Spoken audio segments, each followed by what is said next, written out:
You came. Those two words, whispered from a hospital bed by a 12-year-old girl I had never met, broke something inside me that 15 years of violence, betrayal, and blood never could. I want to talk to you about regret. Real regret. Not the kind where you wish you had taken a different job or bought a different car. I mean the kind that sits in your chest like a stone, getting heavier every year until you forget what it felt like to breathe without it. The kind that makes you wonder if the life you are living is actually yours, or just the punishment you accepted for choices you made when you were too young and too stupid to understand what you were throwing away. That is the kind of regret I have been carrying for 15 years. And before I tell you how that hospital call changed everything, before I tell you about the daughter I never knew existed and the woman who carried my secret to her grave, I need you to understand something. This is not a story about redemption. I do not get to be redeemed. This is a story about what happens when the past you buried comes back, not with anger or vengeance, but with the quiet, devastating question. Where were you? But let me ask you something first. How are you doing today? Really doing? Where are you watching this from? Is it raining where you are? Or is the sun streaming through your window? I ask because I want you to be comfortable. I want you to settle in. Because what I am about to share with you is not easy. And it is not quick, but I promise you this. You will not be able to stop listening. This story will stay with you long after I finish telling it. My name is Luca Moretti. If you heard that name 20 years ago in certain parts of this city, it would have meant something. Power, fear, respect, if you can call it that. I was the man people came to when they needed problems solved, when they needed protection, when they needed someone who understood that the world does not run on fairness or justice, it runs on leverage and silence. I am not that man anymore. Or maybe I am still that man, just older, quieter, more tired. I stopped pretending the work gave me purpose about a decade ago. Now I live in a house too big for one person, in a neighborhood where people do not ask questions, and I spend most of my days trying to figure out who I am supposed to be now that I am no longer who I was. The hardest part is not the violence I walked away from. It is not the power or the money or the fear. The hardest part is the silence. Because when you stop running, when you finally stand still, you hear everything you have been trying not to hear. And for me, that sound has always been the same. Elena. Her name is the only prayer I know. The only regret that matters. The only choice I would go back and change if God or the universe or whatever is out there would let me. I met Elena Rossi when I was 32 and she was 28. She was a nurse at a community clinic in a part of town where most people did not have insurance and everyone paid in cash or favors. I went there after a situation that left me with a knife wound that needed stitches but could not go to a hospital with metal detectors and mandatory police reports. She did not ask questions. She just cleaned the wound, stitched it up with steady hands, and told me to keep it dry. When I tried to pay her, she waved me off. "You can donate to the clinic if you want to help," she said. "But I do not take money for doing my job." I went back 3 weeks later with an envelope full of cash. She smiled, thanked me, and put it in the clinic's donation box without counting it. Then she asked if I wanted coffee. That was how it started. Coffee turned into dinners. Dinners turned into late-night conversations where I told her things I had never told anyone. And she listened without judgment, without fear. She knew what I was. She was not stupid. But she looked at me like I was more than the worst thing I had ever done. And that was something I had never experienced before. For 2 years, Elena was the center of my world. Not my work. Not my reputation. Her. The way she laughed at my terrible jokes. The way she fell asleep with her head on my shoulder. The way she made me believe just for a moment that I could be the kind of man who deserved her. But I was not that man. I knew it. And eventually she knew it too. The breaking point came on a Tuesday night in October. I remember because the leaves were just starting to turn, and Elena loved autumn. She had been quieter than usual for a few days, and I kept telling myself it was just stress from work. But that night, she sat me down in her tiny apartment and said the words I had been dreading since the day we met. "I cannot do this anymore, Luca." I did not ask her to explain. I knew. She had spent 2 years loving a man who lived in the shadows, who came home with bruises and blood that was not always his own, who could not promise her safety or stability or a future, where she did not have to look over her shoulder. She deserved better. She had always deserved better. I understand, I said, and I did. That was the worst part. I understood completely. She cried. I did not. I could not. If I started, I would not stop, and I had learned a long time ago that tears do not fix anything. They just make you weak. I need you to promise me something, she said, her voice breaking. Do not come looking for me. Do not try to fix this. Just let me go. It was the hardest promise I ever made. But I made it, because loving someone, really loving them, means knowing when to walk away. She left 2 days later. I heard through mutual acquaintances that she moved to a different state, started over somewhere quiet. I forced myself not to ask for details. I kept my promise. What I did not know, what she never told me, was that she was already pregnant when she walked away. For 15 years, I carried the weight of losing her. I told myself I did the right thing. I told myself she was safer without me. I told myself that someday, the ache would fade. It never did. I am 47 now. My hair is more gray than black. The scars on my body have faded to thin white lines.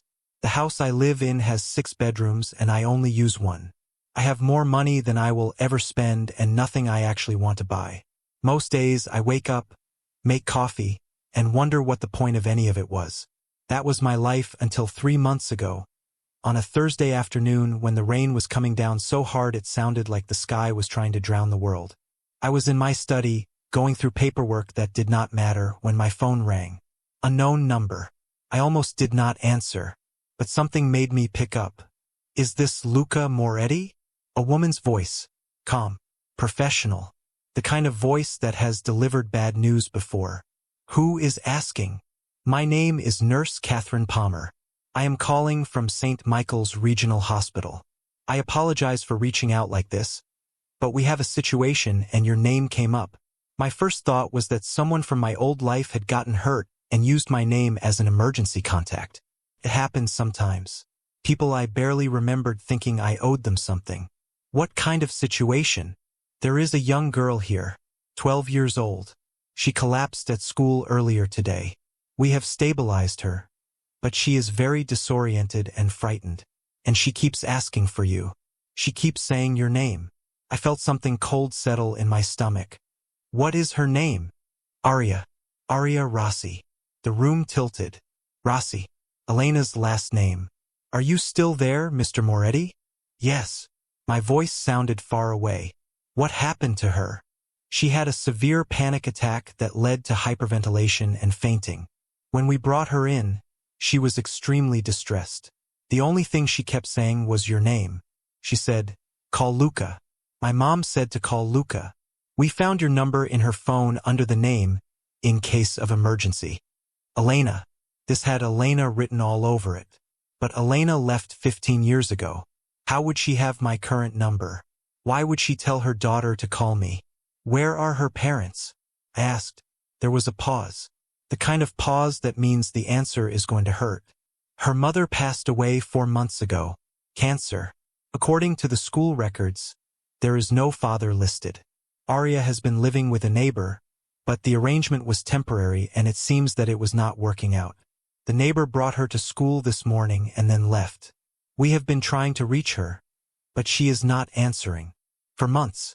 Elena had been gone for 4 months and I did not even know. Mr. Moretti, I know this must be confusing, but this child is asking for you. She seems to believe you can help her. Is there any chance you can come to the hospital? I should have asked more questions. I should have been careful. But all I could think about was Elena, dying alone somewhere, telling her daughter to call me if she ever needed help. Elena, who I let walk away 15 years ago. Elena, who I never stopped loving. I will be there in 20 minutes. I hung up, grabbed my keys, and drove through the rain like I was trying to outrun every mistake I ever made. St. Michael's Regional Hospital was a 40-minute drive from my house, but I made it in 23. I parked in the emergency lot, walked through the automatic doors, and told the woman at the desk that I was there to see Aria Rossi. She checked her computer, made a phone call, and then directed me to the 3rd floor, pediatric wing, room 312. My hands were shaking. I could not remember the last time my hands shook. The elevator ride felt like it took an hour. When the doors finally opened, I stepped out into a hallway that smelled like antiseptic and fear. A nurse was waiting for me. She was older, with kind eyes and the sort of calm that comes from years of dealing with tragedy. "Mr. Moretti?" "Yes. I am Catherine." We spoke on the phone. "Thank you for coming so quickly. How is she?" "Physically, she is stable. Emotionally, she is struggling. She has been through a great deal in a very short time. Losing her mother, being placed with someone who was not equipped to care for her, the stress of trying to hold everything together. It all came crashing down today." "Can I see her?" Catherine hesitated. "Before you go in, I need to ask, what is your relationship to Arya?" I did not know how to answer that. I did not know if I had a relationship to Arya. But I knew I had a responsibility. If Elena told her daughter to call me, there was a reason. I knew her mother a long time ago. If Elena told Arya to reach out to me, then I need to make sure she is okay. Catherine studied me for a moment, then nodded. "She is awake, but she is fragile. Please be gentle." She led me down the hallway to room 312 and pushed the door open. The girl in the bed was small. Too small. She had dark hair that fell past her shoulders and pale skin that made the shadows under her eyes look even darker. Her hands were clutching a photograph, holding it like it was the only thing keeping her from disappearing completely. When she looked up and saw me, her eyes went wide. They were brown, the exact same shade as Elena's. And in that moment I knew, this was not just Elena's daughter. This was mine. "You came," she whispered. Her voice so quiet I almost did not hear it. I did not know what to say. I did not know how to explain that I had no idea she existed, that her mother never told me, that I would have been there from the beginning if I had known. So I just nodded and stepped closer to the bed. "Your mom told you to call me?" She nodded, her grip tightening on the photograph. "She said if I ever needed help, if I ever felt scared or alone, I should call a man named Luca. She said you would know what to do." I looked at the photograph in her hands. It was old, the edges worn from being held too many times. In it, Elena was smiling, her arm around a younger version of herself. No, not herself. Around this girl. Around Arya. "Can I sit down?" I asked. She nodded again. I pulled a chair close to the bed and sat. For a long moment, neither of us said anything. I just looked at her, trying to reconcile the impossible truth that was staring me in the face. She had my eyes, Elena's smile, my stubborn jaw, Elena's gentle hands. She was ours. "What is your name?" she asked finally. "Luca. Luca Moretti." "I know. My mom talked about you sometimes. She never told me who you were, just that you were important, that you were someone I could trust." The weight of that, the trust Elena still had in me after 15 years, after everything, hit me so hard I could barely breathe. "Your mom," I said carefully, "was one of the best people I ever knew." Arya's eyes filled with tears. "She died 4 months ago. I tried to be strong. I tried to do what she told me, to keep going, to not fall apart. But I miss her so much it hurts." "I know," I said, and I did. I had been missing Elena for 15 years. I could not imagine what it was like for this girl who had just lost the only parent she ever knew. The neighbor I was staying with, she did not really want me there. She just felt bad. And I did not want to be a burden, so I tried to stay out of the way, tried to be quiet, tried to not need anything. But today I just could not anymore. Everything felt too heavy and I could not breathe, and then I woke up here. She looked at me with those impossibly familiar eyes, and I saw Elena in every line of her face. "Are you going to leave too?" she asked, her voice breaking. And that was the moment everything inside me that I had kept locked away for 15 years finally shattered. "No," I said, my voice rough. "I am not going anywhere." I did not know how I was going to keep that promise. I did not know what happened next. But I knew, with absolute certainty, that I was not walking away from this girl the way I walked away from her mother. Not this time. Arya's shoulders shook as she started to cry, the kind of crying that comes from months of holding everything in. I did not know what to do, so I just reached out and took her hand. It was small and cold and shaking.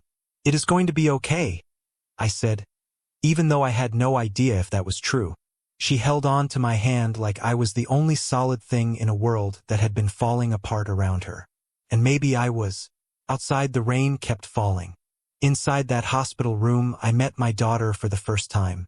And I realized that every choice I made for the past 15 years, every day I told myself Elena was better off without me, every moment I convinced myself I did the right thing, was built on a lie. Because she had not been better off. She had been alone, struggling, raising our child by herself. And now that child was looking at me like I was the answer to a question she had been too afraid to ask. I did not know how to be a father. I did not know how to undo 15 years of absence. But I knew one thing. I was not going to fail her the way I failed Elena. Not again. Never again. The nurse, Catherine, came back into the room 20 minutes later. Arya had cried herself into exhaustion and was now sleeping, her hand still holding mine. I had not moved. I could not. Mr. Moretti, can we talk outside for a moment? I carefully extracted my hand from Arya's grip and followed Catherine into the hallway. She closed the door softly behind us. What happens now? I asked.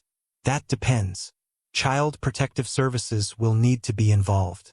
Arya cannot go back to the neighbor. The woman has already called and said she cannot continue caring for her. Without a legal guardian, Arya will likely be placed in temporary foster care while they search for family members. Foster care.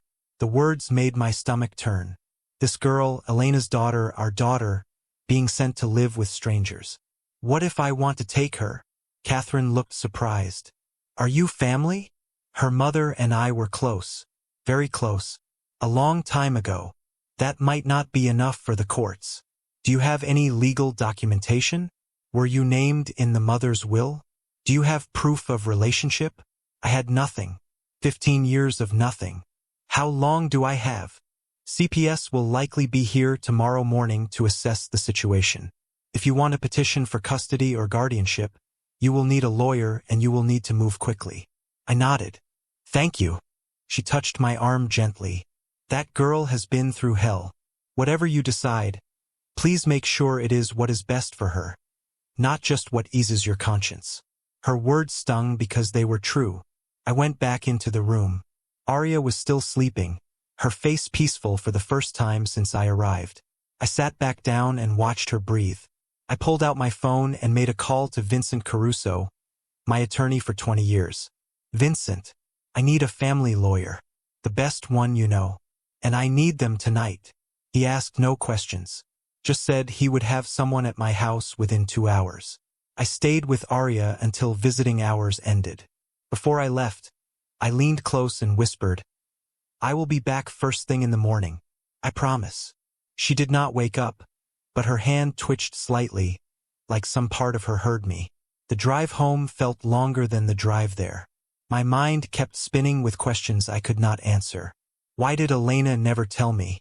Did she think I would not care? Did she think I would be a danger to our child? Or did she simply want to protect Arya from the life I lived? When I got home, the house felt emptier than usual. I walked through rooms I barely used, past furniture I never sat on, and realized how much of my life had been about filling space instead of living in it. At 9 o'clock, my doorbell rang. Vincent had sent Margaret Moore, a family law attorney with 30 years of experience. She was in her late 50s, sharp-eyed, and carried a leather briefcase that looked like it had seen 1,000 courtrooms. We sat in my study. I told her everything. About Elena. About Arya. About the 15 years I did not know I had a daughter. Do you have any proof you are the father? She asked. No. But I know. The moment I saw her, I knew. Knowing and proving are different things.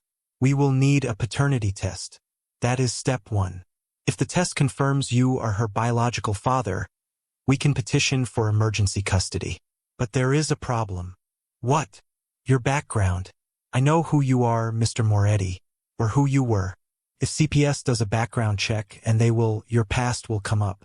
That could be used against you in a custody hearing. I have been out of that life for years. That may not matter to a judge who is deciding whether you are fit to raise a 12-year-old girl. I felt anger rising in my chest, but I pushed it down. Anger would not help Arya. What do I need to do? First, we file for the paternity test tonight. I have contacts at the hospital. We can expedite it. Second, we prepare for a home study. They will want to see where she would be living, assess whether the environment is safe and stable. Third, we gather character references. People who can testify that you are not the man you used to be. And if all that is not enough? Margaret looked at me steadily. Then you need to be prepared for the possibility that the court will place her with someone else. Foster care. Or if they find other family members, they will get priority. The thought of losing Arya before I ever really had her was unbearable. Do whatever it takes, I said. I do not care what it costs. She nodded. I will start the paperwork tonight. Be at the hospital early tomorrow. CPS will likely arrive by mid-morning. And Mr. Moretti, when they interview you, be honest. Do not try to hide who you were. Just show them who you are now. After she left, I sat alone in the dark. I thought about Elena, about the 2 years we had together. The way she used to fall asleep reading medical journals. The way she hummed while she cooked. The way she looked at me like I was worth saving. I thought about the night she left, the way she cried, the way I let her go because I thought it was the right thing to do. If I had known she was pregnant, would I have let her leave? Would I have followed her? Would I have tried to be the man she needed me to be? I wanted to believe I would have. But the truth is, I do not know. And that uncertainty, that not knowing if I would have been brave enough to choose her, was its own kind of hell. I did not sleep that night. At 5 in the morning, I showered, dressed, and drove back to the hospital. Arya was awake when I got there. She was sitting up in bed, picking at a breakfast tray that looked like it had not been touched. You came back, she said, and there was surprise in her voice. I told you I would. People say that a lot. They do not always mean it. I sat down in the chair next to her bed. I mean it. She studied me with those familiar brown eyes. Why are you helping me? You did not even know I existed until yesterday. It was a fair question. One I had been asking myself all night. Your mother was very important to me. A long time ago we were together. And when she left, I let her go because I thought it was what she needed. But I never stopped caring about her. If she told you to call me, then she must have believed I would help. And I am not going to prove her wrong. Were you in love with her? The question caught me off guard. But Arya deserved honesty. Yes, very much. Did she love you? I think so. Once. Arya was quiet for a moment. Then she said, she never talked about my father. Whenever I asked, she would just say he was not in the picture and that it was complicated. I used to imagine what he was like. If he even knew about me. If he would have wanted me if he did. Every word was a knife. Arya, I need to ask you something. And I need you to be honest with me. Okay. Did your mother ever mention my name before? Before she told you to call me if you needed help? She shook her head. No. She only told me about you a few weeks before she died. She made me put your number in my phone. She said, if something happens to me, if you are ever scared or alone, call Luca Moretti. He will take care of you. I asked her who you were, and she just said you were someone she trusted. So Elena had known she was dying, had known Arya would be alone, and she had given her my name as a lifeline. The weight of that trust, after 15 years of silence, was staggering. Before I could respond, the door opened. Catherine walked in, followed by a woman in her 40s wearing a blazer and carrying a tablet.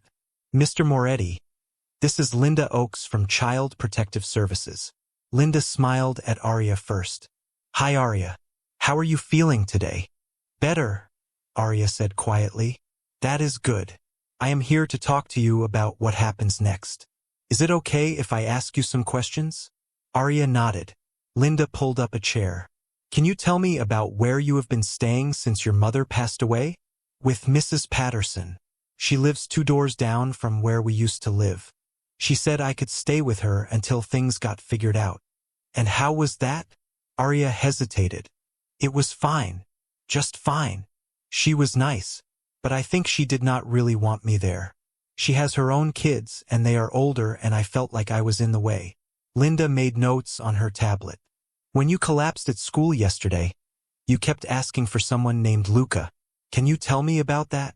My mom told me to call him if I needed help. Had you ever met him before yesterday? No. Linda turned to me. Mr. Moretti, what is your relationship to Arya? I knew her mother 15 years ago. We were in a relationship. When Elena left, I did not know she was pregnant. I only found out about Arya yesterday when the hospital called me. Do you have proof of paternity? Not yet, but I am willing to take a test. That will be necessary. In the meantime, Arya cannot be released without a legal guardian. Mrs. Patterson has declined to continue caring for her. Do you have other family, Arya? No. My mom did not have any siblings. Her parents died before I was born. It was always just us. Linda looked at me. Mr. Moretti, are you requesting custody? Yes. You understand that will require a background check, a home study, and court approval? I understand. And you are prepared for the possibility that your petition could be denied? I am prepared to do whatever it takes to make sure Arya is safe and cared for. Linda made more notes. Then she said, for now, Arya will need to be placed in temporary foster care while we sort this out. No. The word came out harder than I intended. She stays with me. Mr. Moretti, that is not how this works. Then make it work. I am her father. She has no one else. You are not taking her. Arya's eyes went wide. Father. The room went silent. I had not meant to say it like that. I had not meant for her to find out this way. But it was out now and there was no taking it back. Linda stood up. I think we all need to take a breath here. But I was not looking at Linda. I was looking at Arya, whose face had gone pale. Is that true? She whispered. Are you my father? And this was the first betrayal. Not mine. Elena's. Because she had kept this secret from Arya her entire life. And now it was falling on this girl like a weight she had not asked to carry. I think so, I said quietly. But we will need to be sure. Arya's eyes filled with tears. My mom never told me. She never said anything. Why would she do that? I do not know, I said. And it was the truth. I did not know why Elena had hidden this. I did not know what she was protecting Arya from, or protecting me from, or protecting herself from. But the damage was done. Arya turned her face away from me. I want to be alone. Arya, please. Just go. Please. Linda touched my arm. Mr. Moretti. Let us step outside. I did not want to leave. But Arya would not even look at me. In the hallway, Linda said, that could have been handled better. I know. That girl just found out her entire life was built on a lie. She needs time to process. She also needs to not be sent to foster care with strangers. Then you need to prove you are her father and you need to prove you are fit to care for her. Until then, my hands are tied. Margaret arrived an hour later with the paternity test paperwork. Arya agreed to the test, but she would not speak to me, would not even look at me. The nurse took samples from both of us.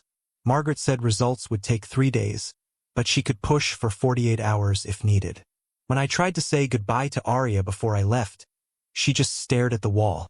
I had been in her life for less than 24 hours and I had already broken something. The betrayal was not that Elena never told me about Arya. The betrayal was that she never told Arya about me. And now that secret had exploded in the worst possible way, and I did not know how to fix it. The next 48 hours were hell. Arya was discharged from the hospital and placed in emergency foster care. Linda Oakes assured me it was temporary, just until the paternity results came back and I could be assessed as a guardian. But watching them take her away, seeing her climb into a car with a social worker while refusing to look at me, felt like losing Elena all over again. Margaret worked fast. She filed emergency custody petitions, arranged for the home study, and prepared me for what was coming.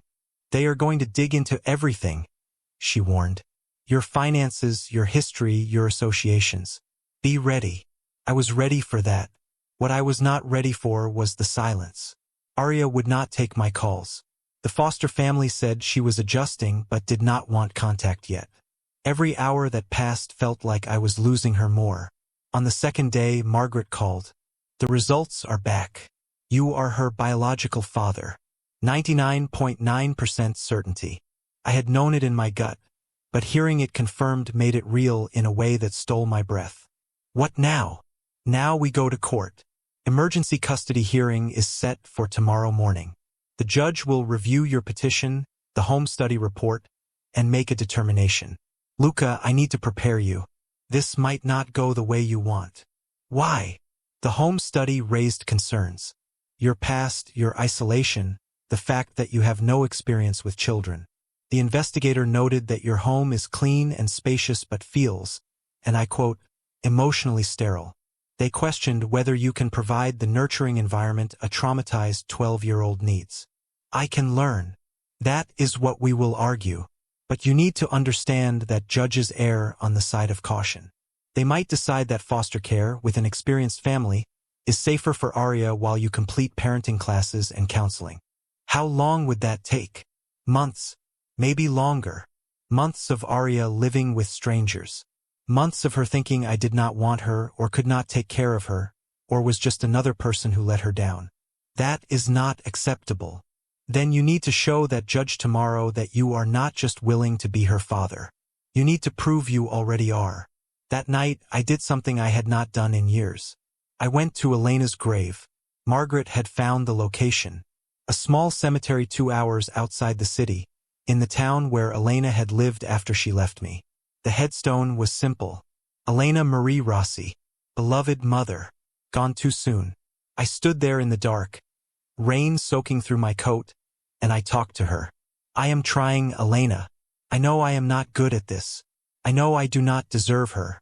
But I am trying. I just wish you had told me. I wish you had given me the chance to be there for you. For her. I would have done anything. You had to have known that.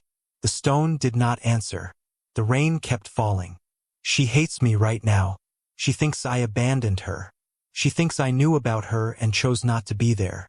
And I do not know how to tell her the truth without making her hate you too. Because she loved you. You were everything to her. And if she finds out you kept me away, kept us apart, it will destroy the memory she has of you. So I do not know what to do. I stayed there until midnight, then drove back home. The court hearing was at 9 in the morning. I wore a suit, showed up early, and sat in the hallway while Margaret went over last-minute strategy. Be respectful. Be honest. Do not lose your temper no matter what they ask you. And when they bring Aria in, do not push her. Let her speak for herself. They are bringing her? The judge wants to hear what she wants. That will factor heavily into the decision. At 9:15, we were called into the courtroom. It was smaller than I expected, less formal. Judge Patricia Reeves sat at the bench, a woman in her 60s with gray hair and an expression that gave nothing away. Linda Oakes was there representing the state. And in the back row, sitting next to her foster mother, was Aria. She looked small in that big courtroom, scared. When our eyes met for a brief second, she looked away. The judge reviewed the case file. Then she spoke. Mr. Moretti, you are petitioning for emergency custody of a child you only learned about 3 days ago. Is that correct? Yes, Your Honor. And you believe you are equipped to care for a 12-year-old girl who has recently lost her mother and is dealing with significant trauma? I believe I am her father and she should not be with strangers. Being a biological parent does not automatically make someone fit to raise a child. The state has concerns about your background, your lifestyle, and your ability to provide appropriate care. Can you address those concerns? I took a breath.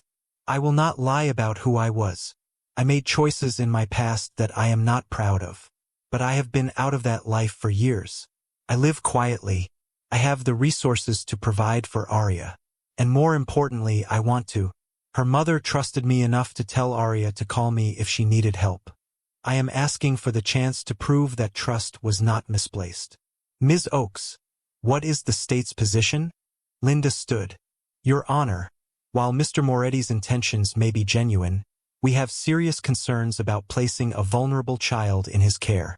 He has no parenting experience, no support system, and a history that raises red flags.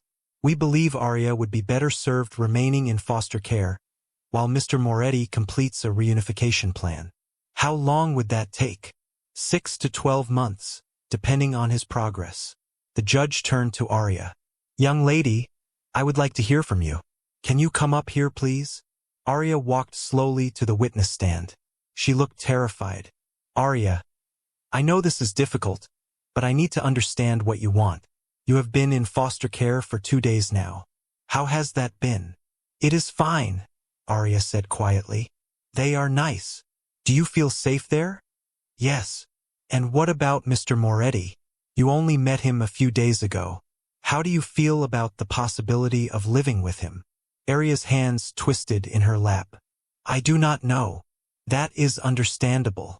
He is essentially a stranger to you, even though he is your biological father. Is that correct? Yes.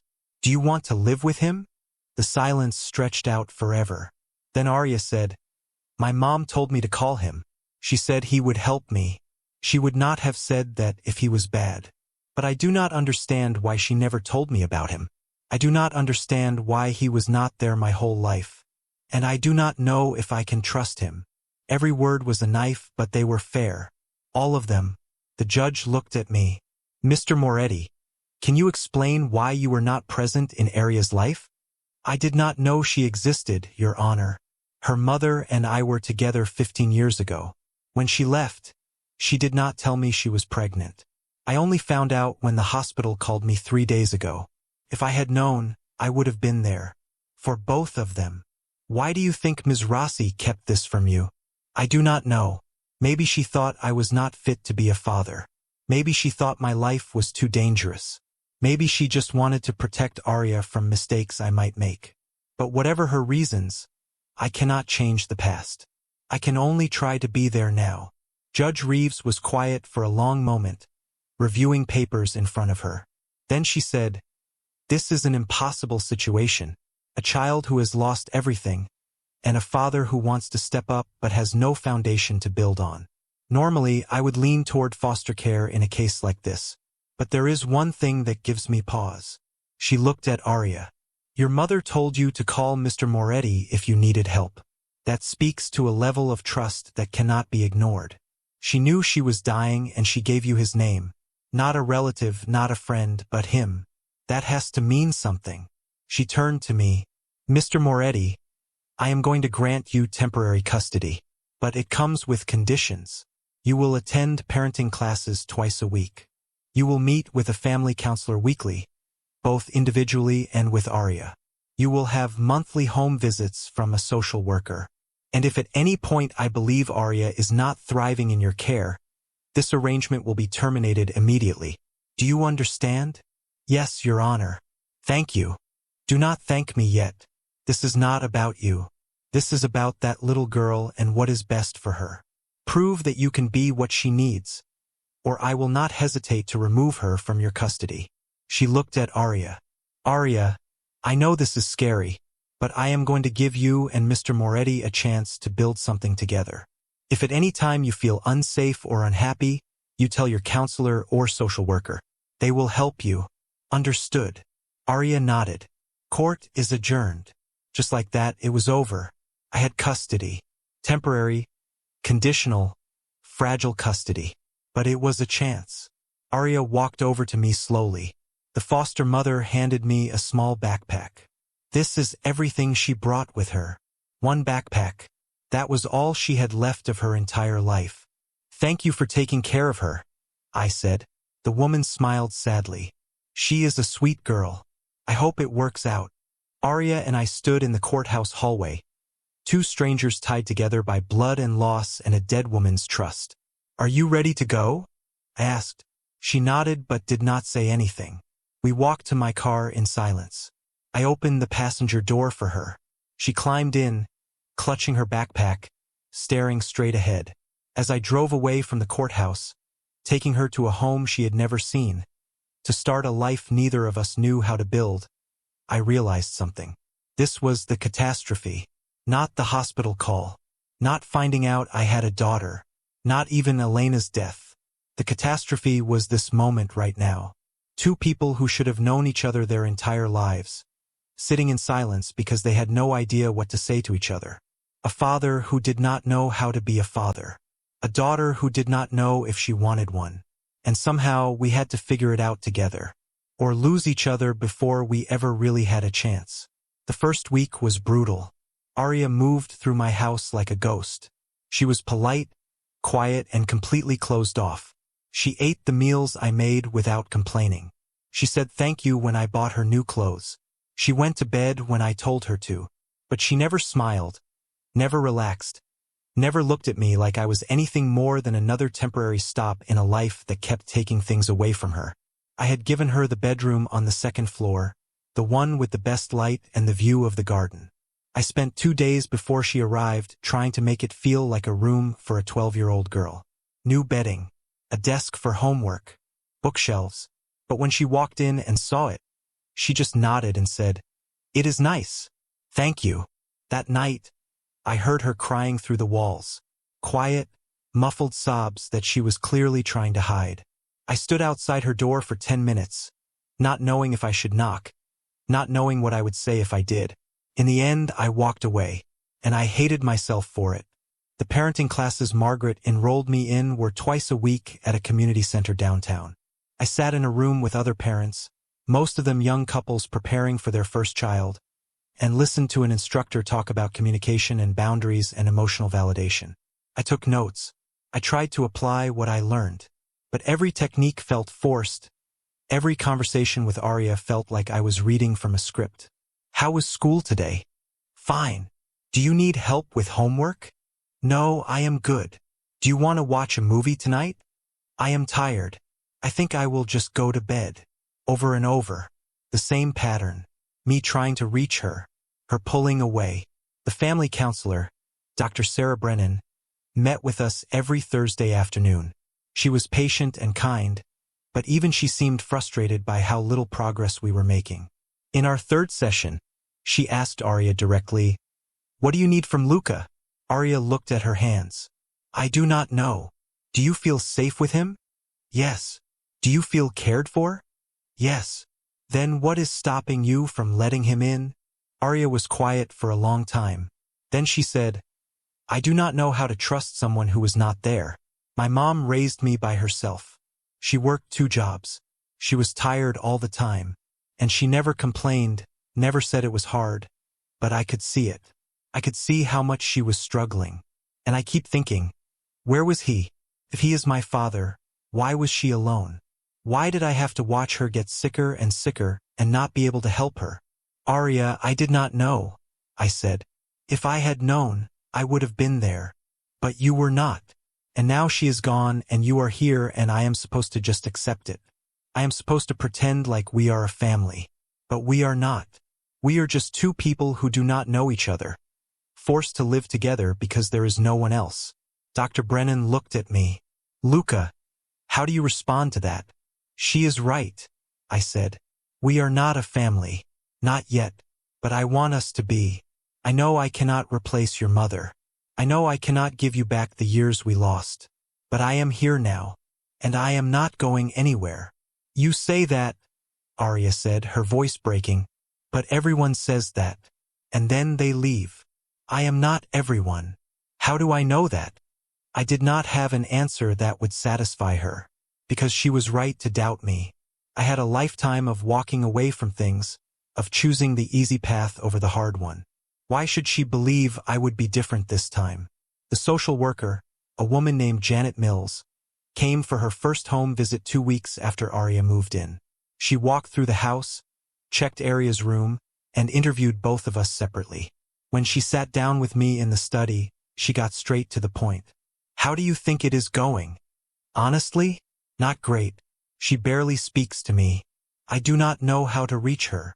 "Are you attending the parenting classes?" "Yes, every session." "And counseling?" "Every week." "That is good. But Luca, I need to be direct with you.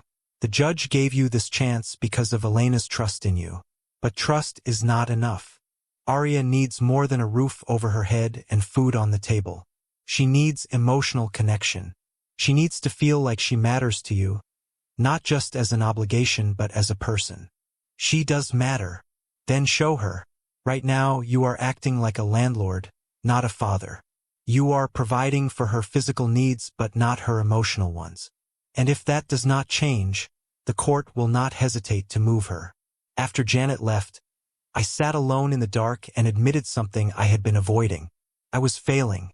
Not because I did not care. Not because I was not trying. But because I did not know how to let someone in. I had spent so many years keeping people at a distance, protecting myself, building walls that even I could not see over anymore. And now I was asking a 12-year-old girl to trust me when I did not even know how to trust myself. That night, I knocked on Aria's door. "Come in," she said quietly. She was sitting on her bed, reading a book. She put it down when I entered but did not say anything. "Can we talk?" I asked. "Okay." I sat in the chair by her desk. "I know this is hard. I know you do not want to be here. And I know I am not good at this. But I need you to understand something. Your mother, Elena, she was the best person I ever knew. And losing her was the biggest mistake of my life. Not because she left, but because I let her go. I thought I was doing the right thing. I thought she would be better off without me. But I was wrong. And I have spent 15 years living with that regret." Aria watched me, her expression unreadable. "When I found out about you, when I realized I had a daughter, it was like being given a second chance I did not deserve. And I am terrified I am going to mess it up. I am terrified you are going to hate me the way I hate myself for not being there. But I am trying. I am really trying. And I know trying is not enough. But it is all I have right now." "Why did my mom leave you?" Aria asked. "Because I was not safe to love. I lived a life that put people in danger. And she knew that if she stayed, she would always be looking over her shoulder. So she made the hard choice. She walked away to protect herself. And apparently to protect you. Did you love her? More than anything. Do you still? Every single day." Aria's eyes filled with tears. "I miss her so much. Some days I wake up and forget she is gone. And then I remember and it feels like losing her all over again." "I know," I said. And I did. I had been losing Elena in small ways for 15 years. "I do not know how to do this," Aria whispered. "I do not know how to live here, how to trust you, how to be okay with any of this. Then we figure it out together, one day at a time. And on the days when it is too hard, we just survive until the next one." She nodded slowly. Then she said, "Can I ask you something?" "Anything. Why did you really come to the hospital? Was it because of me, or because of my mom?" It was the question I had been dreading. Because the honest answer was complicated and messy and probably not what she wanted to hear. "Both," I said. "I came because your mom asked you to call me, because she trusted me with you.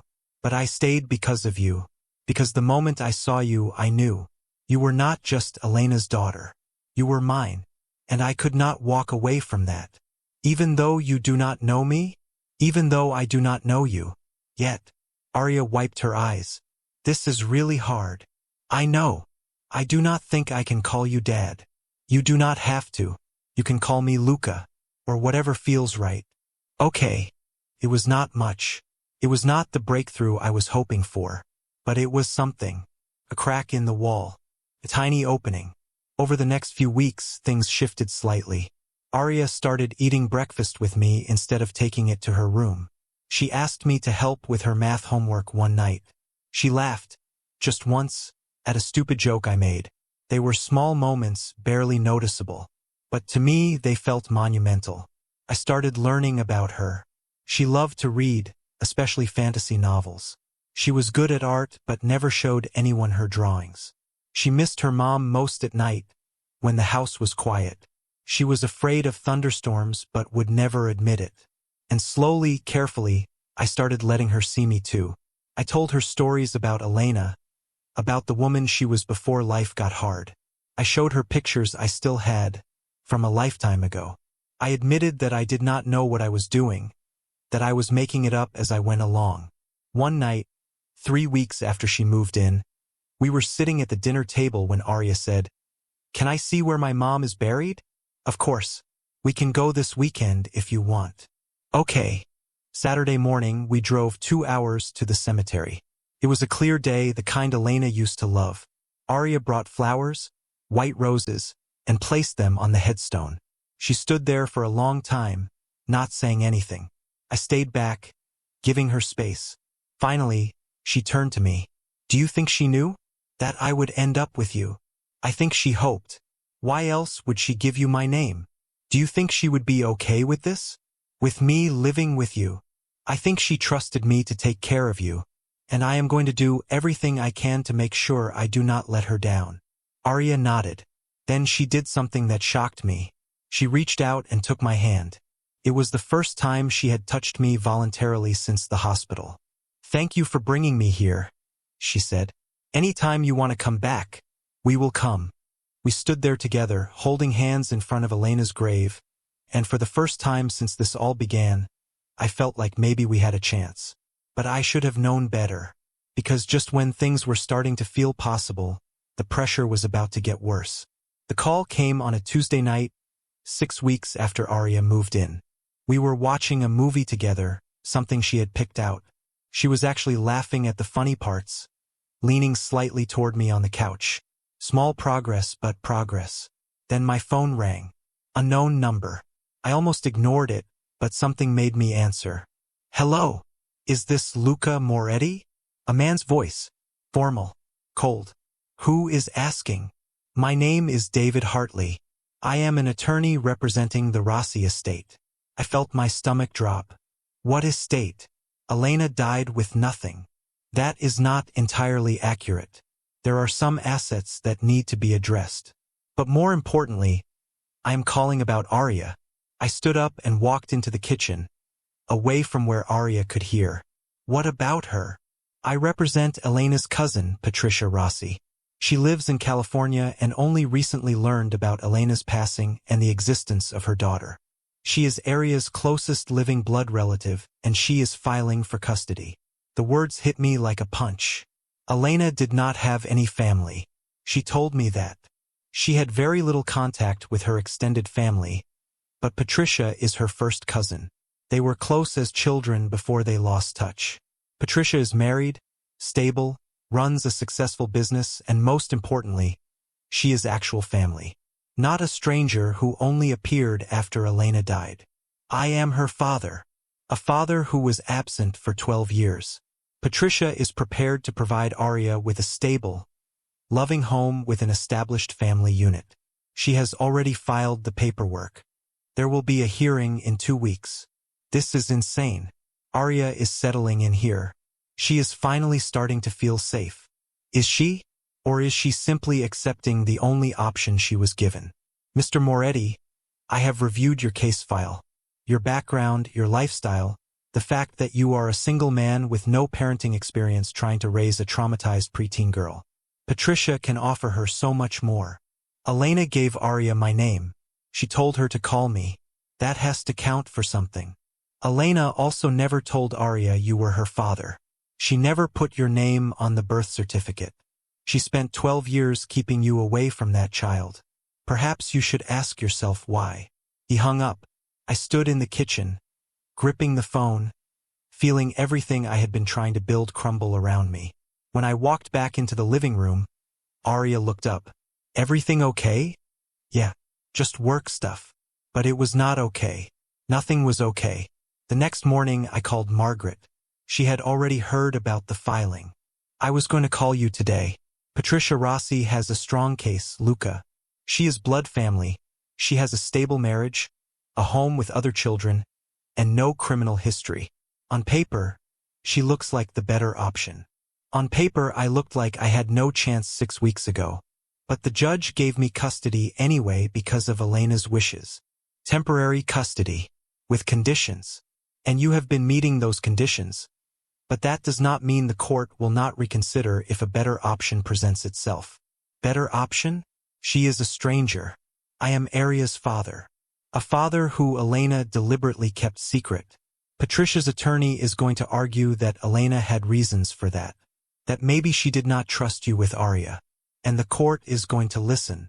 So what do? We fight. We show the progress you have made with Arya. We argue that removing her now would be traumatic. But Luca, you need to prepare yourself. You might lose this. I could not tell Arya. Not yet. I kept hoping it would go away, that Patricia would change her mind, that somehow this would not happen. But 2 days later, Janet Mills showed up for an unscheduled visit. "We need to talk," she said. We sat in the study. She got straight to it. "I assume you know about Patricia Rossi's custody petition." "Yes. I have spoken with her." She seems genuinely concerned about Arya. She feels guilty that she was not in Elena's life, that she did not know Elena was struggling. She wants to make it right by taking care of Arya. Arya does not know her. She does not really know you either. You have had 6 weeks. Patricia is offering a complete family. Siblings, a mother figure, stability. I am her father. A fact Elena hid from Arya her entire life. Do you ever wonder why? That question again. The one I could not answer. I was not safe back then. Elena knew that. She made the choice to protect Arya. But I am different now. Are you? Because from what I can see, you are still a man living alone in a house too big for one person, trying to figure out how to connect with a child you never planned for. And now there is another option. A better option. You think I should just give her up? I think you should consider what is actually best for Arya, not what makes you feel less guilty about the past.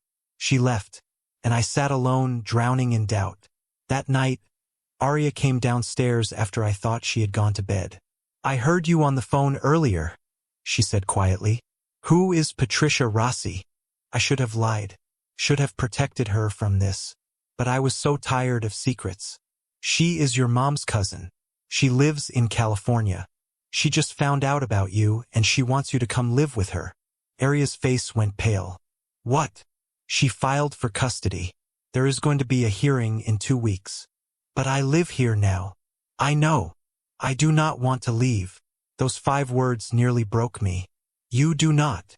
"No. I know it has been hard and I know I have not been easy. But I am just starting to feel like maybe this could work. And now someone I have never met wants to take me away. I am going to fight it. I am going to do everything I can to make sure you stay. What if you lose?" "I do not know." She sat down next to me on the couch. "Why did my mom never tell me about you? If you were so important, if she trusted you, why keep you a secret?" I have been asking myself that same question. The only answer I have is that she thought she was protecting you. From me, from my past, from the life I lived. She wanted you to have something better. But she still told me to call you. So she did not think you were that bad. I guess not. I wish she was here to explain it. I wish I could ask her why she made all these choices that I do not understand. But she is not. And now I am supposed to figure out my life based on decisions she made that she never explained. We sat in silence for a while. Then Arya said something that shattered me. "Do you think Patricia would be better for me?" "What? Do you think I would be happier with her? With a real family?" "Arya, we are a real family. Are we? Because it does not feel real. Feels like we are both pretending. Like we are both trying to make something work because we have to, not because we want to. Is that how you feel?" She looked at me with tears in her eyes. "I do not know how I feel. I am scared and confused and I miss my mom and I do not know where I belong anymore." Pulled her into a hug.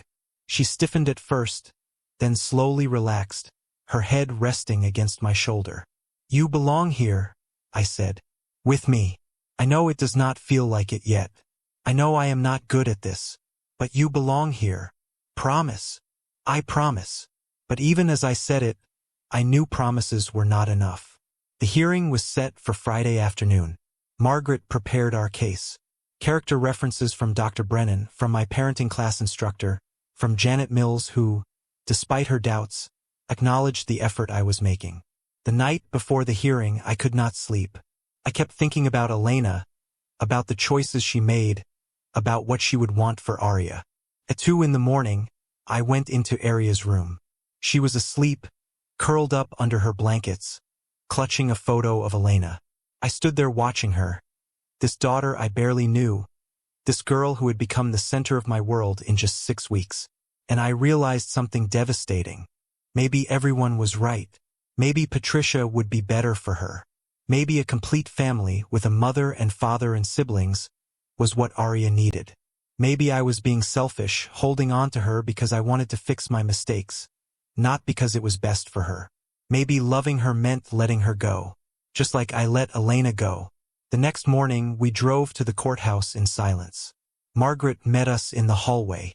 Patricia Rossi was already there with her attorney. She was in her early 40s, blonde, well-dressed, with kind eyes. She looked at Arya with such longing it was clear she genuinely cared. When Arya saw her, she grabbed my hand and held it tight. The hearing began. Patricia's attorney laid out her case.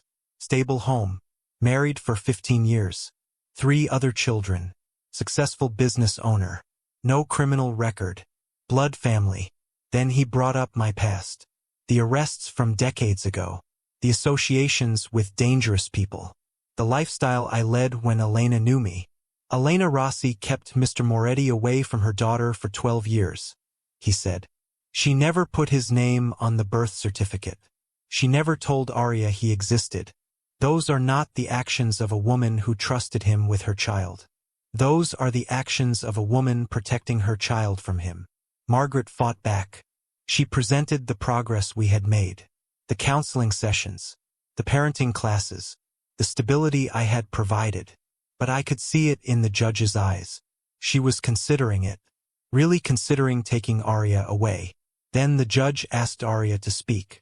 Arya walked up to the stand, small and scared. Arya, do you understand why we are here today? The judge asked. Yes. Your cousin Patricia wants you to come live with her in California. She has a family there, other children you could grow up with. What do you think about that? Arya looked at Patricia, then at me. Her eyes were filled with tears. I think she seems nice, and I think she probably has a good home. But I do not want to leave. Why not? Because Luca is my dad. And even though I did not know him before, even though my mom never told me about him, he showed up when I needed him. He came to the hospital. He fought to keep me. He is trying really hard even though I know I make it difficult. And I think my mom gave me his name for a reason. I think she wanted us to find each other. And if I leave now, I will never know what we could have been. The courtroom was silent. Patricia was crying. Her attorney looked frustrated. Margaret was gripping her pen so hard her knuckles were white. The judge studied Arya for a long moment. That is very mature of you, Arya. Thank you. She dismissed Arya and reviewed her notes. Then she spoke. This is not an easy decision. Both parties here clearly care about this child. But at the end of the day, my job is to determine what is in Arya's best interest. And while Ms. Rossi can offer many advantages, there is one thing she cannot offer. She is not the person Elena Rossi chose. Mr. Moretti is, and Arya herself has expressed a clear preference to remain where she is. I could barely breathe. Therefore, I am denying Ms. Rossi's petition for custody. Arya will remain with Mr. Moretti. However, I am extending the supervision period for another 6 months, and I am ordering that Arya be allowed contact with Ms. Rossi if she chooses. Family connections are important, and Patricia may become a valuable support system for her. Patricia nodded through her tears. The judge looked at me. Mr. Moretti, you have been given a second chance. Do not waste it. I will not, Your Honor. We left the courthouse. Arya walked beside me, still holding my hand. When we got to the car, she said, I meant what I said in there. I want to stay. I am glad, because I want you to stay too. But I need you to promise me something. Anything. Stop trying so hard to be perfect. I do not need perfect. I just need you to be here. Really here. And that was the moment I finally understood. I had been so focused on not failing, on proving I was good enough, that I forgot to just be present. To just be a father. I can do that, I said. Good. Because I am tired of feeling like we are both walking on eggshells. I laughed. Actually laughed. Me too. We drove home. And for the first time since this all began, it actually felt like home. I thought winning the custody hearing meant we had turned a corner. I thought the hard part was over. I was wrong. 3 weeks after the hearing, Arya got sick. At first, I thought it was just a cold. She was tired, running a low fever, not eating much. But then it got worse. She started losing weight. The circles under her eyes deepened. She slept 16 hours a day. Dr. Brennan noticed it first during one of our counseling sessions. "Arya, have you been feeling okay physically?" she asked. "Just tired," Arya mumbled. "How long have you been feeling this way?" "I do not know. A few weeks maybe." After the session, Dr. Brennan pulled me aside. "That is not normal tiredness. She needs to see a doctor. Soon."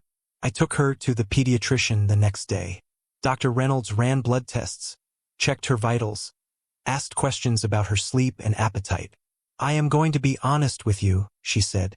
"Some of her numbers are concerning. I want to run more comprehensive tests." "Has Arya experienced any major trauma recently?" "Her mother died 4 months ago." Dr. Reynolds nodded. "Grief can manifest physically, especially in children. The body holds onto stress. But I want to rule out other possibilities." The tests came back 2 days later. Severe anemia, vitamin deficiencies, signs of prolonged stress affecting her immune system. "She is not eating enough," Dr. Reynolds explained. "And what she is eating is not being absorbed properly. Her body is essentially running on empty. This did not happen overnight. This has been building for months, probably since before her mother passed." "What does that mean?" "It means Arya has been barely surviving for a long time. And now that she is in a stable environment, her body is finally showing the damage. She needs nutritional support, possibly medication, and definitely therapy focused on her physical health, not just emotional." I felt like I had been punched. "Will she be okay?" "With proper care, yes. But Luca, you need to understand how serious this is. If this continues, her organs could start to fail. She is 12 years old, and her body is shutting down from stress and neglect." Neglect. The word echoed in my head. Elena had been dying. She had been working 2 jobs while fighting cancer. And Arya had been taking care of herself, probably taking care of Elena too, slowly falling apart without anyone noticing. When I told Arya what the doctor said, she just shrugged. "I am fine." "You are not fine.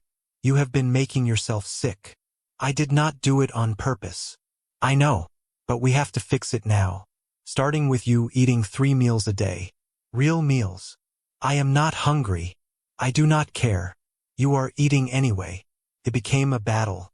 Every meal was a negotiation. She would push food around her plate, take a few bites, then say she was full. I would insist she eat more. She would get upset. I would get frustrated. And neither of us knew how to break the cycle. Dr. Brennan suggested family meal therapy. A nutritionist came to the house twice a week to work with Arya on rebuilding her relationship with food. But progress was slow, painfully slow. And then the school called. Arya had collapsed during gym class. They rushed her to the nurse, who called an ambulance. I met them at the emergency room. Arya was conscious but weak, hooked up to N4. "Dehydration and low blood sugar," the ER doctor said. "How long has she been skipping meals?" "She has not been skipping. She just does not eat much." "Well, her body is not getting what it needs. If this continues, we are looking at hospitalization and feeding tubes." Feeding tubes. My 12-year-old daughter might need feeding tubes because I could not get her to eat. That night, sitting beside her hospital bed, I broke down. Not quietly, not privately. I just broke. "I do not know what I am doing," I said, my voice cracking. "I thought I could handle this. I thought I could take care of you. But I am failing. You are getting worse, and I do not know how to help you." Arya looked at me with those tired eyes. "It is not your fault." "Yes, it is. You are my responsibility. And I am watching you disappear, and I cannot stop it." "I am not trying to disappear. I just do not feel hungry. Food does not taste like anything anymore. Everything feels empty." "Since when?" "Since my mom died. Maybe before. I do not remember." And suddenly I understood. This was not about food. This was about grief so deep it had stolen her ability to feel anything, even hunger. I miss her too, I said quietly. Every single day. And I know it is not the same for me as it is for you. But I understand what it feels like to have a hole inside you that nothing can fill. Does it ever go away? No. But it gets easier to carry. I do not think I can carry it. It is too heavy. I took her hand. Then let me help you. Please. Let me carry some of it with you. She started crying. Real crying. Not the quiet tears she usually hid. I am so tired of being sad. I am tired of missing her. I am tired of feeling like I am drowning. I just want it to stop. I know. But starving yourself is not going to make it stop. It is just going to make everything worse. I do not know how to fix it. We will figure it out together. But you have to fight, Arya. You have to want to get better. What if I do not? The question hung in the air between us. Then I will fight for you until you are ready to fight for yourself. They kept her in the hospital for 3 days. For fluids, nutrition monitoring, psychological evaluation. Janet Mills came by. So did Dr. Brennan. Everyone was concerned. Everyone had opinions about what needed to happen next. On the second day, Patricia called. She had heard about Arya's hospitalization through the court system. How is she? Patricia asked. Struggling. Luca, I do not say this to be cruel, but maybe she needs more than you can give her. Maybe she needs a mother figure, a complete family. I am still willing to take her. She does not need a different family. She needs time to heal. She is not healing. She is getting worse. Because grief is not linear. It does not follow a schedule. She just needs support. And therapy and nutritionists and hospital visits. Luca, that girl is falling apart. At some point, you have to ask yourself if you are helping her or just making yourself feel better about the past. I hung up on her, but her words stayed with me. Was I helping Arya? Or was I being selfish? Keeping her with me when she might be better off somewhere else? When Arya was finally discharged, I brought her home. The house felt different now. Heavier. Like the walls were holding their breath. That night I made dinner. Simple pasta, nothing fancy. I put a plate in front of Arya and sat down across from her. I am not hungry, she said automatically. I know, but you are going to eat anyway. Not because I am forcing you, but because you promised me you would try. I did not promise that. Then promise me now. She looked at the plate, then at me. Why does it matter so much to you? Because you matter to me. Because watching you hurt yourself is killing me. Because I already lost your mother and I cannot lose you too. Her eyes filled with tears. What if I am too broken to fix? Then we will be broken together. But we are not giving up. She picked up her fork, took a small bite, then another. It was not much, but it was something. Over the next few weeks we developed a routine. Breakfast together before school. Dinner together every night. No distractions, no TV, just us talking. Or sometimes not talking, just being together. Slowly, painfully slowly, Arya started eating more. Not a lot, but enough that the doctors stopped talking about feeding tubes. But the emotional damage was deeper than I realized. She started having nightmares. I would wake up at 2 in the morning to hear her screaming.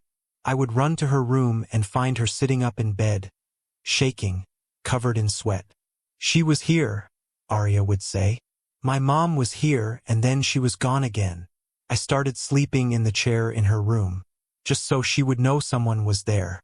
One night, she woke up from a nightmare and saw me sleeping in the chair. You do not have to do that, she said. I know, but I want to. Why? Because you should not have to be alone when you are scared. She was quiet for a moment. Then she said, I do not remember my mom ever sleeping in my room when I had nightmares. She would come check on me, but she always went back to her own bed. She said I needed to learn to comfort myself. That is one way to do it. But it is not the only way. What is your way? My way is to be here, even if I am not doing anything. Even if I am just sleeping in an uncomfortable chair. You are not alone anymore. And I need you to believe that. I am trying. That is all I ask. By the end of the second month after the custody hearing, things were still hard. Arya was still struggling with food, still having nightmares, still carrying grief that seemed too big for her small body. But there were moments, small moments where she smiled, where she laughed, where she let me hug her without stiffening. And I held on to those moments like lifelines, because that is what we were both doing, holding on, trying not to drown, hoping that eventually the water would calm and we could finally breathe again. But we were not there yet, not even close. The turning point came on a Saturday morning 3 months after Arya moved in. I woke up to find her in the kitchen, making breakfast. Not just for herself, for both of us. "I thought you could use a break from cooking," she said, not looking at me. The eggs were burnt. The toast was too dark. The coffee was weak. But it was the most beautiful meal I had ever seen. "Thank you," I said. We ate together in silence. Then Arya said, "I have been thinking about something Dr. Brennan said." "What was that?" "She said I need to decide if I want to keep living in the past or start building a future. And I think I have been stuck. Stuck in the day my mom died. Stuck in all the things I lost. And I do not want to be stuck anymore." "What changed?" "You did. You keep showing up. Even when I push you away. Even when I make it hard. You just keep being here. And I realized something. My mom gave me your name because she knew you would not give up on me. Even if I gave up on myself." I felt my throat tighten. "I will never give up on you." "I know. And I need to stop giving up on myself." It was not a magic moment. She did not suddenly start eating normally or sleeping through the night. But something shifted. She started trying. Really trying. She joined the art club at school. She started showing me her drawings. She asked if we could get a cat. Something to take care of, something to love. We went to the animal shelter that weekend. She picked out a small gray kitten with green eyes. She named her Luna. "Because she is like the moon," Arya explained. "Always there, even when you cannot see her." Watching Arya with that kitten, seeing her smile without sadness behind it, I realized we were finally moving forward. But then Janet Mills came for another visit. She sat down with both of us this time. "I have been reviewing your case. The progress reports from Dr. Brennan, the updates from Arya's doctors, the feedback from school. And I have to say I am impressed. You have both come a long way." "Thank you," I said. "However, there is something we need to discuss. Arya, your cousin Patricia has been reaching out. She wants to maintain contact with you. She has written you letters. Have you received them?" Arya looked at me surprised. "No." Janet turned to me. "Luca." I had been intercepting the letters, throwing them away. I told myself it was to protect Arya, to give her space to heal without outside pressure. But the truth was I was afraid. Afraid she would read them and want to leave. "I did not think she was ready," I said. "That was not your decision to make," Janet said firmly. "Patricia is family. The court ordered that Arya be allowed contact if she chooses. By withholding those letters, you violated that order." Arya stared at me. "You threw away her letters?" "I was trying to protect you." "From what?" "From having another person who cares about me. From being confused. From feeling pulled in different directions. That is not protecting me. That is controlling me." She was right, and I hated it. Janet pulled out a folder. "I have copies of the letters Patricia sent. Arya, you have the right to read them if you want. And you have the right to respond to her if you choose." Arya took the folder. There were 6 letters inside. 6 letters I had stolen from her. "I would like to read them alone," she said quietly. She went upstairs. Janet and I sat in heavy silence.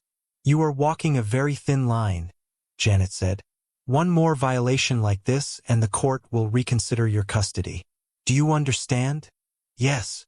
Arya is not your property. She is a person.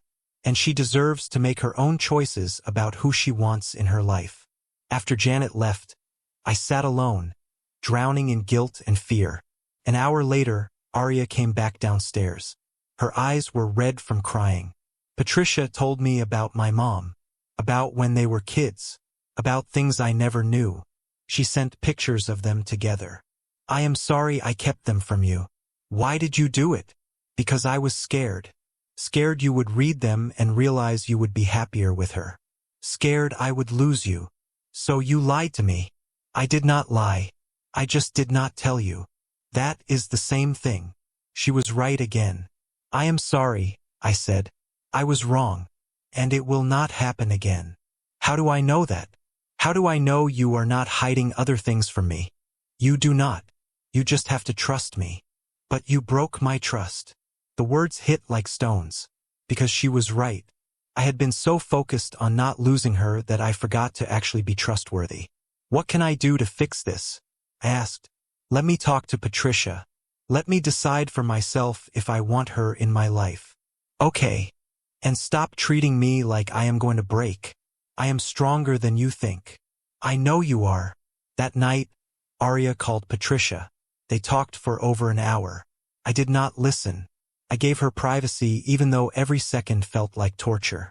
When she came back downstairs, she said, she invited me to visit.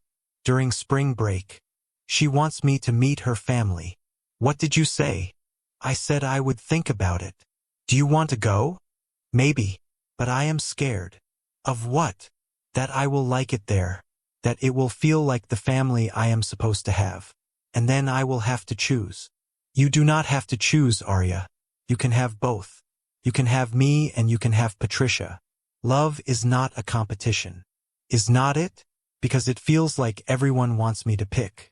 Pick who I live with. Pick who I trust. Pick who matters more. I do not want you to pick. I want you to have everyone who loves you in your life. Even if that means sharing you. She studied me carefully. Do you mean that? Yes. Then I want to go visit her. Just for a week. To see what it is like. Every instinct in me wanted to say no. Wanted to keep her here where I could see her. Where I knew she was safe. But Janet's words echoed in my head. She is not your property. Okay. I said. We will make it happen. Arya hugged me. Tight. Real. Thank you. Over the next few weeks we planned the trip. Patricia sent flight information. Arya packed her bag. And I tried not to think about what would happen if she decided she did not want to come back. The night before her flight, we sat together on the couch. Luna was curled up between us. What if I like it there too much? Arya asked. Then you will have a hard decision to make. What would you want me to do? I want you to be happy, wherever that is. Even if it is not with you? The question broke me, but I answered honestly. Even if it is not with me. She rested her head on my shoulder. I do not want to leave, but I need to know what else is out there. I need to know what my other options are. Does that make sense? Perfect sense. Are you scared I will not come back? Terrified. Me too. The next morning, I drove her to the airport. We checked her bag. Walked to security together. 1 week, I said. And if you need anything, you call me. Day or night. I will. And Arya? Yeah. Whatever you decide. I am proud of you. For being brave enough to figure out what you need. She hugged me one last time. Then she walked through security, turned back once to wave, and disappeared into the crowd. I stood there long after she was gone, feeling like I had just made the biggest mistake of my life, or maybe the bravest choice. I did not know which. All I knew was that I had to let her go to see if she would come back. And that was the impossible choice. Loving her enough to risk losing her. The week Arya was gone was the longest week of my life. She called the first night, told me about the flight, about Patricia's house, about meeting her 3 kids. She sounded happy. That should have made me feel better. It did not. She called every day after that. The calls got shorter, more distant. By day 5, she said she was having fun and would call me later. She did not call later. On day 6, Patricia called me instead. Luca, we need to talk. My stomach dropped. Is Arya okay? She is fine. But we had a conversation last night that I think you need to hear about. Arya has been asking questions. About her mother. About why Elena kept you a secret. And I told her something that I think changes everything. What did you tell her? The truth. About what Elena told me 15 years ago when she left you. You knew Elena 15 years ago? We reconnected briefly. She called me out of nowhere, said she needed advice. She told me she was pregnant and she was leaving you. I asked her why she would not tell you about the baby. And she said something I never forgot. What? She said she was not keeping you away because you were dangerous. She was keeping you away because she was afraid you would sacrifice everything for her and the baby. She said you were trying to get out of your old life, trying to change, but you were doing it slowly, carefully. And if you knew about the baby, you would burn it all down overnight to be with her. She said you would make enemies, put yourself in danger, maybe get yourself killed trying to protect them. So she left to protect you. The words hit me like a freight train. What? She left because she loved you, Luca. Not because she did not trust you. She thought if she disappeared, you could finish getting out safely. She planned to come back. She planned to tell you about Arya once you were completely free.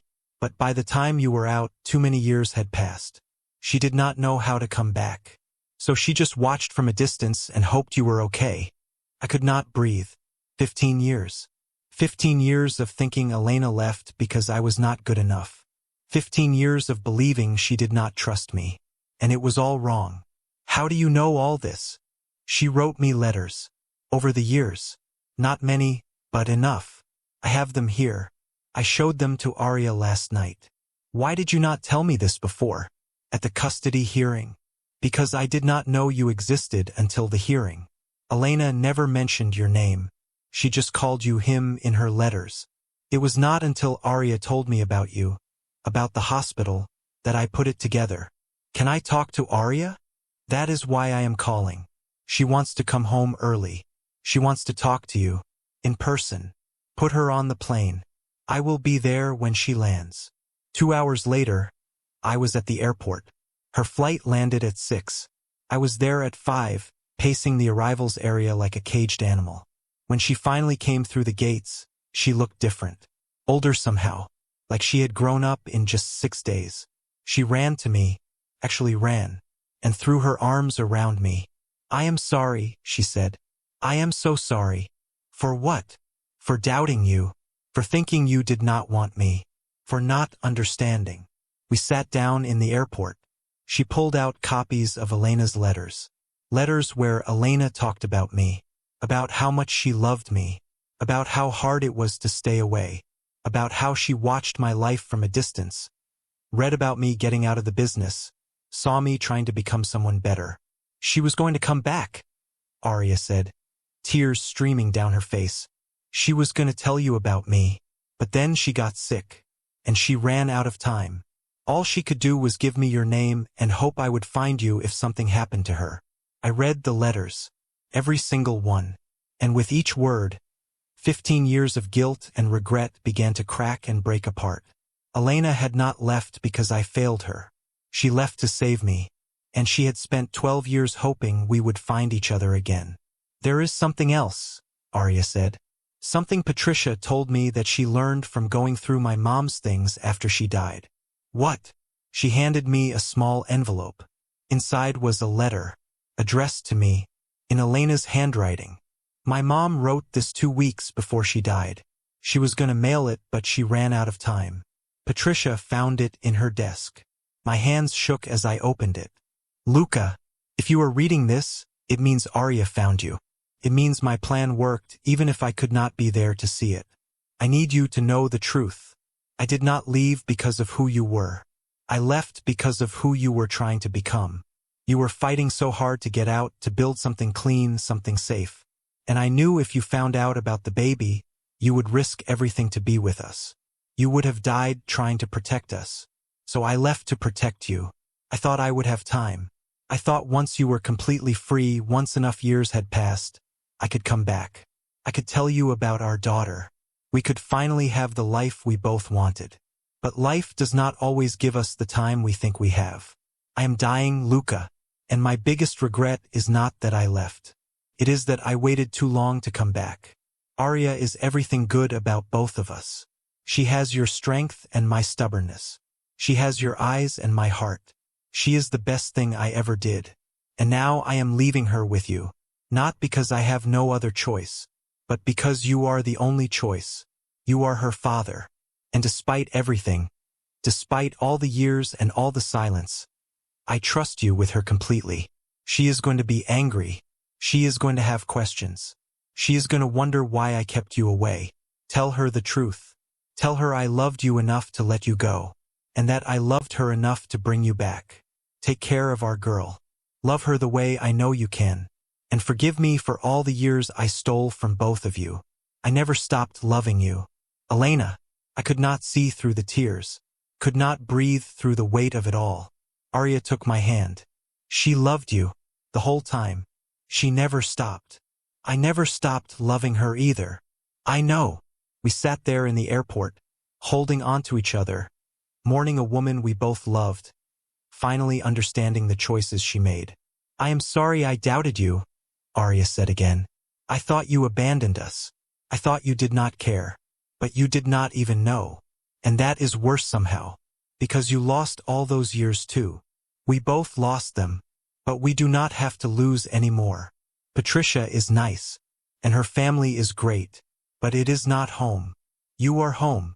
You are sure. I am sure. I do not need a perfect family. I just need you. We flew back that night. When we got home, Luna was waiting at the door, meowing loudly.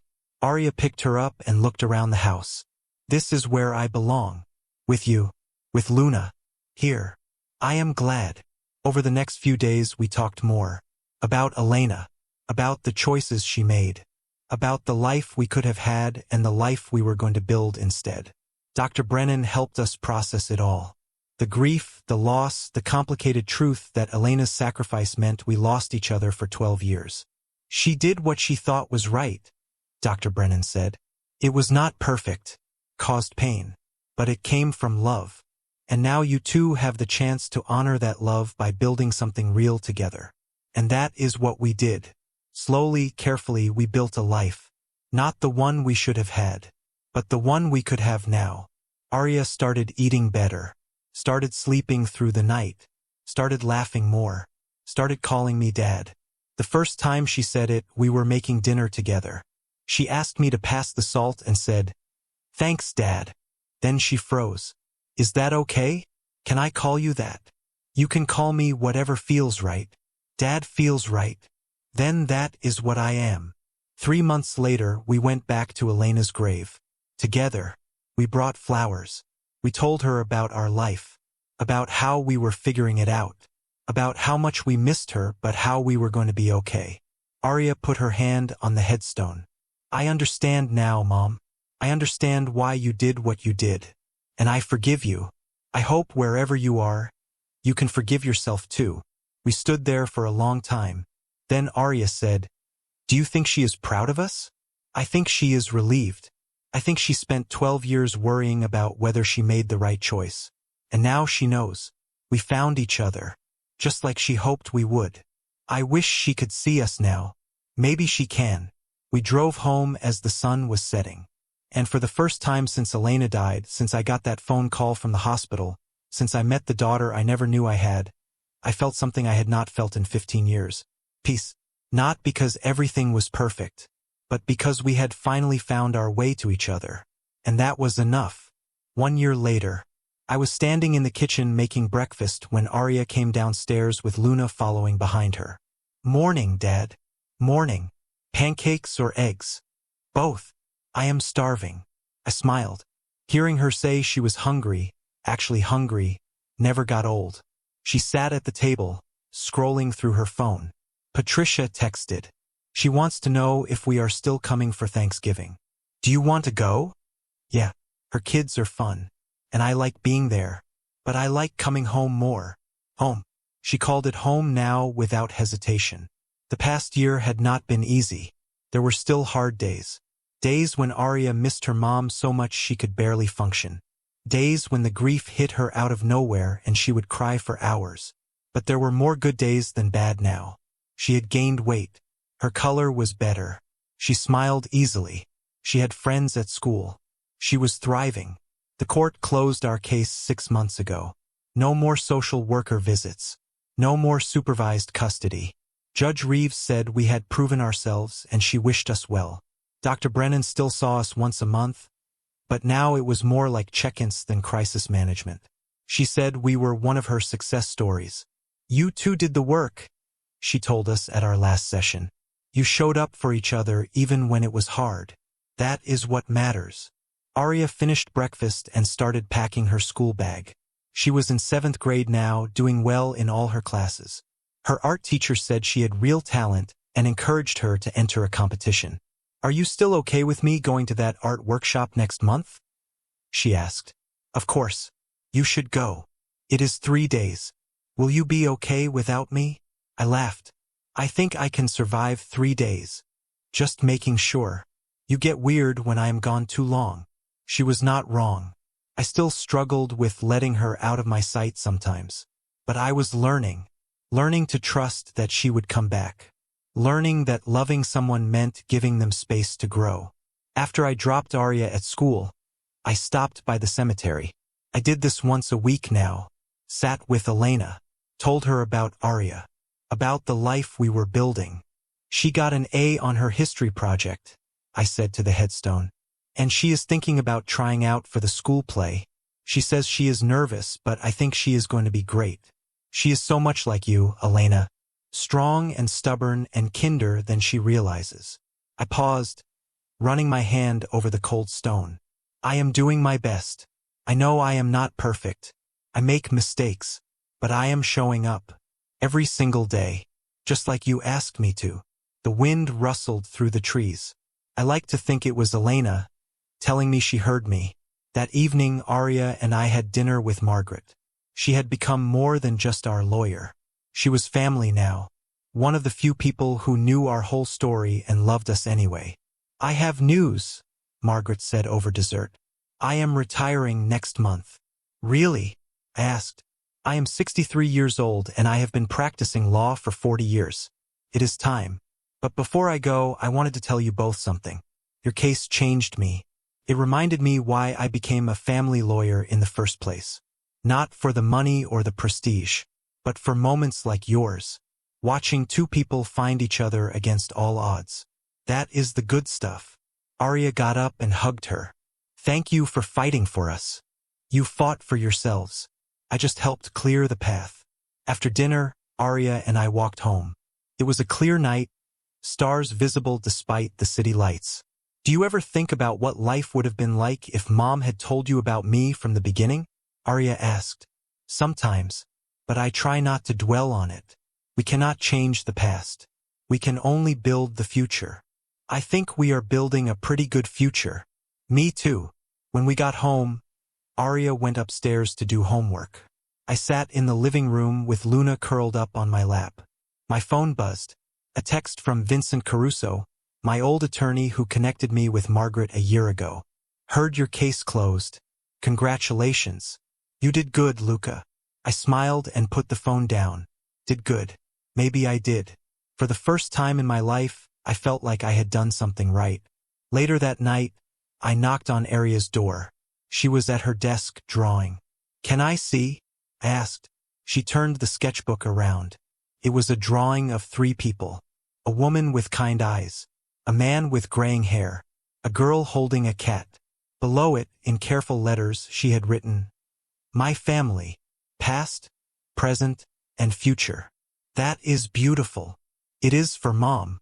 I am going to leave it at her grave this weekend. So she knows we are okay. She would love it. Arya looked at me. Do you think she knew? That it would turn out like this? I think she hoped. And hope is a powerful thing. I am glad I found you. I am glad you found me too. She went back to her drawing. I stood there for a moment, watching her work, marveling at how much had changed in 1 year. This was not the life I planned. It was not the life Elena planned. But it was the life we had. And it was good. Before I left her room, Arya said, Hey Dad. Yeah. I love you. It was the first time she had said it. The first time either of us had said it. I love you too, I said, my voice thick with emotion. She smiled and went back to her drawing. I walked downstairs and stood by the window, looking out at the quiet street. 1 year ago, I got a call that changed everything. A call that brought me a daughter I never knew I had. A call that gave me a second chance I did not deserve. And now, standing in this house that finally felt like a home, with a daughter upstairs who called me dad, I realized something. Elena had been right all along. Love is not about perfect timing or perfect choices. It is about showing up. It is about fighting for what matters. It is about building something real out of broken pieces. We were building that, Arya and me, one day at a time.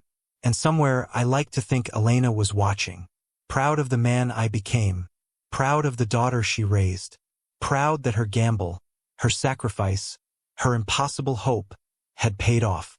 We found each other, just like she wanted, and that was everything.